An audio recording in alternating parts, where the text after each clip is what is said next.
అన్న నమస్తే, మీ పేరు? నగేష్ నా పేరు. ఏం చేస్తారు? మాది బిజినెస్. ఏంటన్న ఎలా ఉంది అసలు ప్రభుత్వం? 18 నెలల కాలం పూర్తి అయిపోయింది. అసలు ఏం చెప్తారు ఈ 18 నెలల కాల పరిపాలన గురించి? పోల్చుకుంటే 100 టైమ్స్ హ్యాపీ ప్రజలు. అది అంటే అసలు పరిపాలన ఏం చేత కావట్లేదు, చంద్రబాబుకి పట్టించుకోవట్లేదు అంట కదా, నిజమే? మాటలు ఏమైనా ఎన్నని చెప్తారండి, చేసేవాళ్ళు కావాలిగా. ప్రజలు ఎవరు పనులు వాళ్ళు చేసుకుంటున్నారు, చక్కగా ఉంది. పవన్ కళ్యాణ్ గారు కానీ, చంద్రబాబు గారు కానీ, మోడీ గారు కానీ హ్యాపీగా ఉంది. ఇంకో 15 ఏళ్ళు వీళ్ళే ఉండాలి. రాష్ట్ర ప్రజలు జాబులు రావాలన్నా, పిల్లల జాబులు రావాలన్నా హ్యాపీగా ఉంటారు. అది అంటే ఈ ప్రభుత్వం కంటే గత ప్రభుత్వ పాలనలోనే ప్రజలందరూ సంతోషంగా ఉన్నారు. సంక్షేమం కానీ డెవలప్మెంట్ కానీ రెండు కళ్ళలాగా చేసిన నాయకుడు జగన్మోహన్ రెడ్డి అని చెప్పి వైసీపీ నాయకులు మాట్లాడుతున్నారు. గత ప్రభుత్వంలో పిల్లలంతా చెడు వ్యసనాలకి, గంజాయికి, వీటికి బాగా బానిసయ్యారండి. పని చేసాడు ఎవరు లేడండి. ఈరోజు ఎవరి పని వాళ్ళు చేసుకుంటున్నారు, హ్యాపీగా ఉంది. లా అండ్ ఆర్డర్ కానీ చాలా చక్కగా ఉంది సార్. దీంట్లో మాట్లాడే పని లేదు. అది గతంలో ఇలా మీరు రోడ్డు మీద ఇలా మాట్లాడే పరిస్థితి ఏమైనా ఉందా సార్? రోడ్డు మీద మాట్లాడితే ఉందో వాడి మీద కేసు, లోపల వేయటం ఇవన్నీ ఉండే కదా సార్. సోషల్ మీడియాలో ఎవరైనా షేర్ చేయాలంటే వాడి మీద కేసు. అది అంటే ఇప్పుడు అలాంటి పరిస్థితి ఏమైనా ఉందా అసలు? ఏమీ లేదు సార్, హ్యాపీ స్వచ్ఛందంగా ఉండొచ్చు, ఎవరైనా హ్యాపీగా ఉండొచ్చు. అది అంటే మళ్ళీ 2029లో అధికారం మేమే చేపడతాం, వచ్చాక ఒక్కొక్కటి అంత చూస్తాం అని చెప్పి కొంతమంది నాయకులు మాట్లాడుతున్నారు, వైసీపీ నాయకులు. ఇప్పుడు మొన్న ఏం చెప్పారు, 175 అని అన్నారు. ఏమైందండి? నేనే చెప్తానండి, ఆ బిల్డింగ్ కొనేయాలనుకుంటాను, కొనగల్లా నా స్వామది ఎంత తగ్గాలి అంత ప్రజలు నిర్ణయిస్తారండి. ఈవేళ ప్రజలే అమ్మాయికులేం కాదు, తెలిసి ఎవరు ఏ టైంలో ఎక్కడ పెట్టారో ప్రజలన్నీ నిర్ణయిస్తారు. అంతేగాని నువ్వు అనుకుంటే సరిపోతుంది.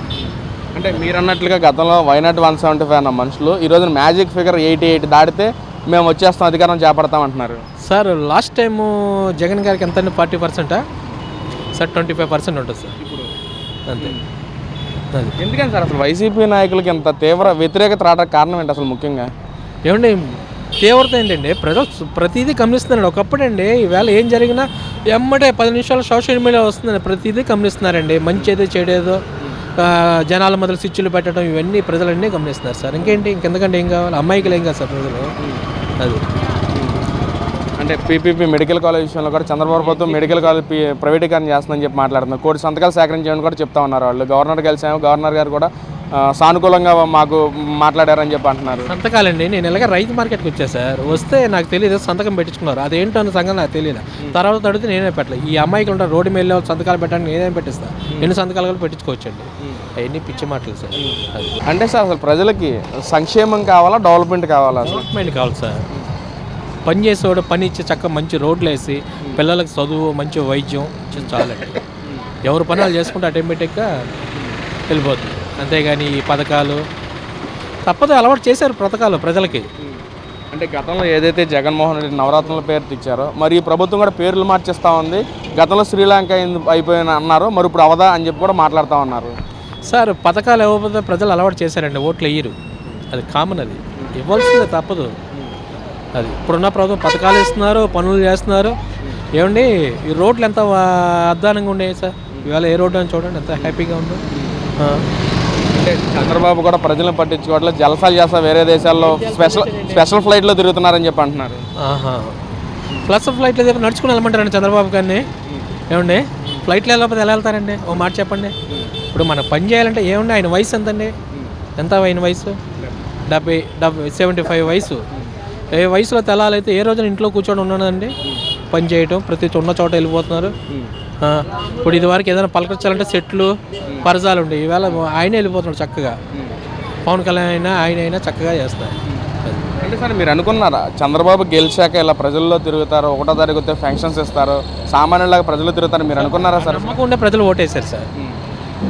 100% నమ్మకం ఉండే నిర్ణయించుకున్నారు. అది ఇవన్నీ ఇంకా జరుగుతుంది. నెక్స్ట్ ఒక 3 times వరకు వాళ్ళే ఉంటారు సార్. Okay right, compulsory 100%.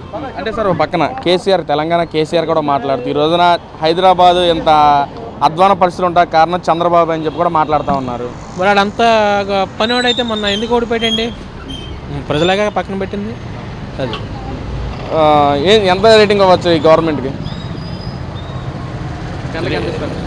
9%. మరి మిగతా 1% అండి? 1% అంటే చిన్న చిన్నవి ఉన్నాయి, ఇవన్నీ మనం మాట్లాడకూడదు. 9% డెఫినెట్గా. నమస్తే, మీ పేరండి? రజనీ అండి. ఏం చేస్తారు? House wife.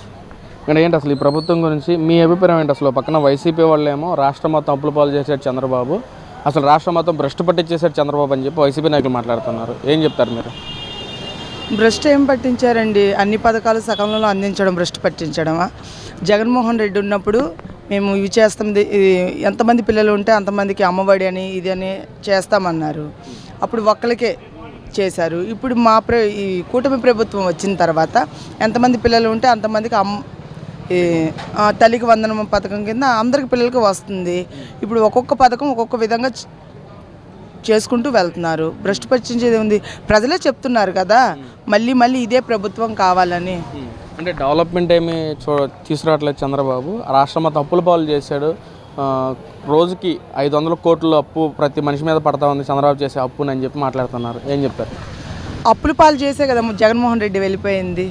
ఇప్పుడు అవన్నీ తీర్చుకుంటూ పూడ్చుకుంటూ ఒక్కొక్క పథకం చేయాలంటే కొంచెం లేట్ అవుతుంది. చేసినవన్నీ చేసిన దానిని ఇప్పుడు వాళ్ళు ఎంత చేసినా అప్పుల పాలు చేసింది ముందు జగన్మోహన్ రెడ్డే.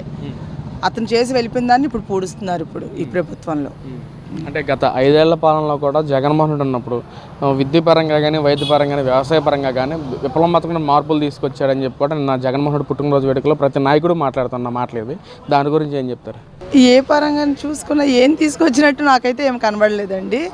కాకపోతే ఏదో ఒకటి మాట్లాడాలి కదా, పుట్టినరోజు సందర్భంగా ఇలా మాట్లాడి మళ్ళీ మేమే వస్తామని నిన్న కూడా పుట్టినరోజు వేడుకల్లో చెప్తున్నారు. అది జరిగే పని కాదు. ఏదో మాకు ఇంకా ఫాలోయింగ్ ఉంది, మేము అధికారంలోకి వస్తామన్న భ్రమలోనే ఉన్నారు, అంతకు మించి ఇంకేం లేదండి. అసలు ఈ ప్రభుత్వం ప్రజలకి ఎలాంటి సౌకర్యాలు కల్పిస్తుంది? అసలు సౌకర్యాలు అంటే ఇప్పుడు గృహపరంగాన ఇది ఇప్పుడు ప్రతిదీ ఏంటంటే ఇప్పుడు ఇల్లు అన్నారు, ఇల్లు లేని పేదలకి 2 సెంట్లు భూమి రాస్తున్నారు సిటీలో. అదే పల్లెటూరులోనైతే 3 సెంట్లు. అలా ఇప్పుడు ఇంతకుముందు పెట్టుకున్నవి అవన్నీ వస్తాయని పాపం చాలా దీనిగా వస్తున్నారు. ఏంటి మాకు ఆ పట్టాలు ఇచ్చారు, మాకు స్థలాలు చూపించలేదు ఏంటి అనే వస్తున్నారు. వాళ్ళకి ఎంతో దీనికి దగ్గరగా ఉండి కింద స్థాయి వాళ్ళు ఉండి ఎక్కడ ఇస్తారు ఏంటి అది వచ్చేదా రాంది ప్రతిదీ ఒక్కొక్కటి అందరిని వివరించి చెప్తున్నారండి. ఇప్పుడు పార్టీ ఆఫీస్కి వచ్చిన ప్రతి ఒక్కరు ఏమంటున్నారంటే మేము ఇది రాదేమో దీని భ్రమలో ఉన్నాము, కానీ మార్చి మళ్ళీ మేము ఇస్తాము, మేము దగ్గరుండి చేయిస్తామని అంటున్నారని ఎమ్మెల్యే గారికి చాలా కృతజ్ఞతలు చెప్పుకుంటున్నారండి. అంటే ముఖ్యంగా ప్రజలు కూడా ఈ ప్రభుత్వ పాలన వ్యతిరేకంగా ఉన్నారు. 29% వైసీపీ పార్టీని గెలిపిస్తారని చెప్పి కూడా మాట్లాడుతున్నారు. నిజంగా ప్రజలు మొత్తం వ్యతిరేకంగా ఉన్నారు మేడం ఈ ప్రభుత్వానికి? లేదండి, వ్యతిరేకం అయితే ఏం లేరండి. కూటమి ప్రభుత్వంలో ఇప్పుడు నారా లోకేష్ గారు కానీ, చంద్రబాబు గారు కానీ, మన పవన్ కళ్యాణ్ గారు కానీ ముగ్గురు ఏ ఒక్క పని చేయాలన్నా ముగ్గురు ఒకే మాట మీద ఉండి నడిపిస్తున్నారు. ఒకరికి వ్యతిరేకమైతే కాదండి, కలిసికట్టుగా పనిచేస్తున్నారు. కాబట్టి మళ్ళీ మళ్ళీ మళ్ళీ ఇదే ప్రభుత్వం రావాలని మేము గట్టిగా అనుకుంటున్నాం. పక్కన వైసీపీ నాయకులు కానీ జగన్మోహన్ రెడ్డి కూడా 2029లో 8% మేమే గెలుస్తాము, వచ్చాక ఒక్కొక్కరు అంత చూస్తామని చెప్పి మాట్లాడుతున్నారు కదా. మరి అండి ఇప్పుడే కదా మేమే గెలుస్తాం ఒక్కొక్కడు అంత చూస్తామని అంటే వీళ్ళు వచ్చి ప్రజలకి ఏం మంచి చెడు చేయాలి అనేది ఆలోచించరు, వచ్చి కక్షపూర్వక రాజకీయాలు చేయాలని చూస్తున్నారు. అటువంటి వాళ్ళని ప్రజలు కాదండి నేను కూడా వెనుకోనండి. ఇప్పుడు ప్రతి ఒక్కరు ఏంటంటే మీరు ప్రతి ఒక్కరిని గుర్తుపెట్టుకోండి. పోలీసులు అన్నాడు ఏంటంటే ప్రతి ఒక్కరిని చొక్కాలు ఇప్పిస్తే ఏంటండి ఆడవాళ్ళు ఉంటారు మగవాళ్ళు ఉంటారు, చొక్కాలు ఇప్పించేది ఏంటండి? అది కక్షపూరితంగా మేము వస్తామని అంటున్నారు, కానీ ప్రజలకు ఏదో మంచి చేద్దామన్న ఉద్దేశంతో అయితే లేరు. వాళ్ళు రావడం అనేది జరగదు. అంటే ముఖ్యంగా మహిళల పరంగా కూడా చూసుకుంటే అసలు ఈ ప్రభుత్వంలో మహిళలకు రక్షణ లేదు. గత ప్రభుత్వంలో జగన్మోహన్ హయాంలోనే మహిళలు పూర్తిగా రక్షణతో ఉన్నారని చెప్పి కూడా మాట్లాడుతూ ఉన్నారు. ఎందుకు లేదండి రక్షణ?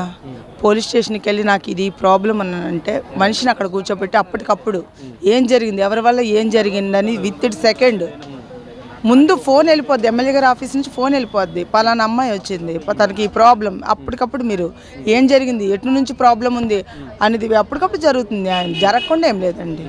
అంటే గంజాయి కూడా బేపచ్చంగా దొరుకుతుందని చెప్పి మాట్లాడుతున్నారు ఈ ప్రభుత్వంలో. ఇదంతా ఈ గంజాయి గింజాయి అంటే ఈ వైసీపీ వాళ్ళు చేసే ఘనకార్యమే. వాళ్ళు చేసినవన్నీ యువతల కూటమి ప్రభుత్వం మీద రుద్దుతున్నారు. వాళ్ళు తెచ్చిపెట్టింది ఇదంతాను. ఇప్పుడు ఒక్కొక్కటి పోవాలంటే నిదానంగా 1 by 1 చేసుకుంటూ పోవాలి, అది చేస్తున్నారు కూడాను. ఇంకా రాబోయే కాలాల్లో కూడా ఈ గంజాయి లాంటిది ఏమి కూడా దరిదాపుల్లో కూడా కనబడనివ్వకుండా ఈ ప్రభుత్వం చేస్తుందండి. మేడం మరి ఇప్పుడు ఎలక్షన్స్ కానీ జరిగితే అసలు ఏ పార్టీ ఘన విజయం చేపడుతుంది? అసలు కూటమి ప్రభుత్వం గెలుస్తుందండి. ఎందుకనంటే ప్రతిదీ ఎక్కడ రిమార్క్ లేదు. మా పెన్షన్ నుంచి కానీ ఇంటి గురించి కానీ వ్యక్తిగతంగా వాళ్ళకి ఏమైనా సొంతగా బిజినెస్లు పెట్టుకోవాలన్నా ఏదైనా మేమున్నాము, మేము చేస్తాము. అది ఇంతకుముందు అయితే ఏదైనా అప్లికేషన్ పెట్టుకుంటే 5-6 నెలలు పట్టేది. ఈరోజు పెట్టుకున్నామంటే అది ఒక 10 రోజులకైనా 4 రోజులకైనా 5 రోజులకైనా సరే ఆ పని అక్కడికాడ అయిపోతుంది. అందుకని ఇదే ప్రభుత్వం వస్తుంది.